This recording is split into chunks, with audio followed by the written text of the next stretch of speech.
So we should be at this point now here. We're still in the slide master view. Now to close the master view, you just click here and it takes you to your normal view. Okay, so the next learning objective is to discuss the goods. It's to be able to combine text and images effectively in a presentation. What I'm looking for here is you can browse for different types of slides in a presentation, can insert text in a presentation and use bullet points and numbers, can increase or decrease the size of your font depending on the area you are working in, can insert in an image into a presentation, and most of you can add a table to help organize lots of information, and can use text boxes and shapes in a presentation. It's quite a bit to get through for this video. Let's concentrate on the first thing first. We'll look at the different types of slides we can use in a presentation. I'm going to go back to my gaming one. First of all, I just need to make sure that I have a title and my name. Now, to find out really what my title is, I want you to think about which area you are going to concentrate in. And here's some of the topics that you could choose: gaming addicts, underage gamers, the problem with boys in gaming, the future of gaming, the growing popularity of gaming, health issues with gaming, online gaming and e-safety issues. Now I'd suggest that you just pause this video for a second and have a think about which area you want to focus on. It might be worth you focusing on something that is in some way related to the hypothesis that you set in your questionnaire. Okay, so once you've selected your topic, for example I'm selecting gaming addicts, I'm now going to make sure that my title reflects the topic I've chosen.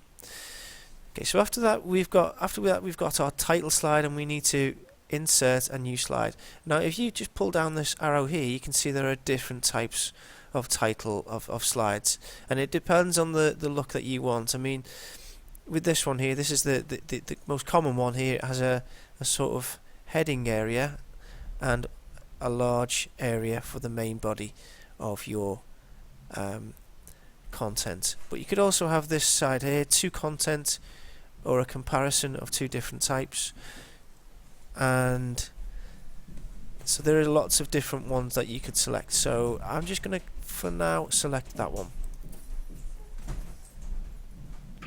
So the next thing we said we were going to do was insert text into a presentation and use bullet points and numbers.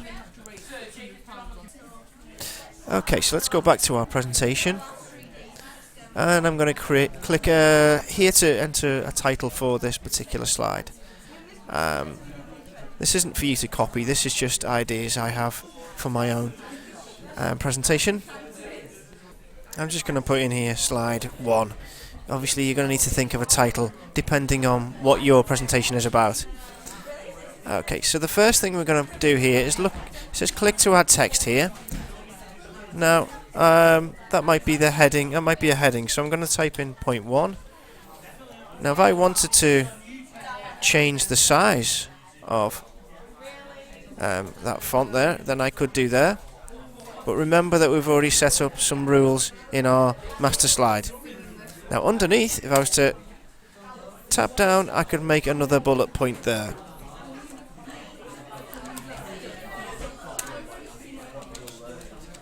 If I wanted to make a bullet point underneath that, I would need to tab into the center. This is the key above the caps lock, and it takes me into the center.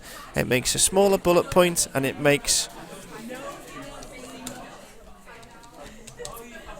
gives you a font with smaller text. Okay, so on slide 2, I just want to show you how to use numbers. And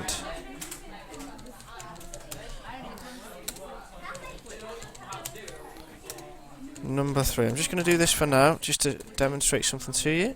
So if I highlight all those, and I change that to numbers, and there you go. That's using numbers. Okay, so the next thing we said we were going to do was can increase or decrease the size of your font depending on the area you are working on.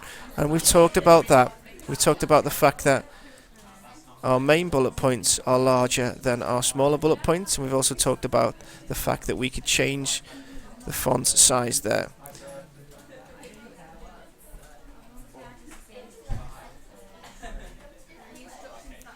The next thing we said we're going to do is can insert an image into a presentation. So you will need to go and find a relevant image for your project. Now I'm going to put in Gaming Addicts. Let's see what that brings up. Hit enter, and while that does a search, I'll just pause, and then I go to images. Some quite powerful images there. So if I wanted to choose that one, for example, I'd select it, right click on it, or I could do Control and S, and I should be given the option to save image as.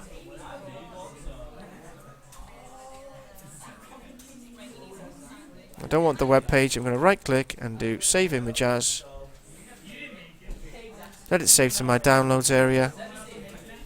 I'm just going to give it a name, Gaming Addicts 1. Go back to my presentation,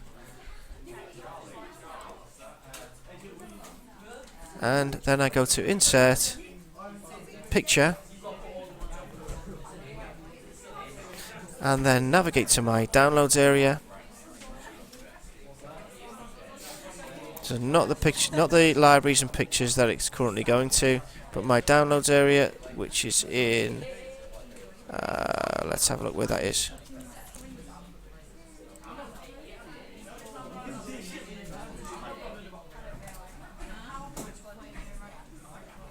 It suddenly disappeared. It's in libraries, documents, it's not there, just bear with me. Okay, you could go to favorites and downloads, and you should be able to find it in there somewhere under Gaming Addicts. There it is, and insert. Now if I just drag this in here, I can make it to the size I want and then move it to the area that I want it to be in. Okay, so in slide 3, if I wanted to enter in lots and lots of information, lots of text, but I wanted to organise it in a certain way, I could use a table. So I go insert table, okay, and I'd say how many columns I need, and I'd say how many rows that I need. Okay, and then I'd label it here,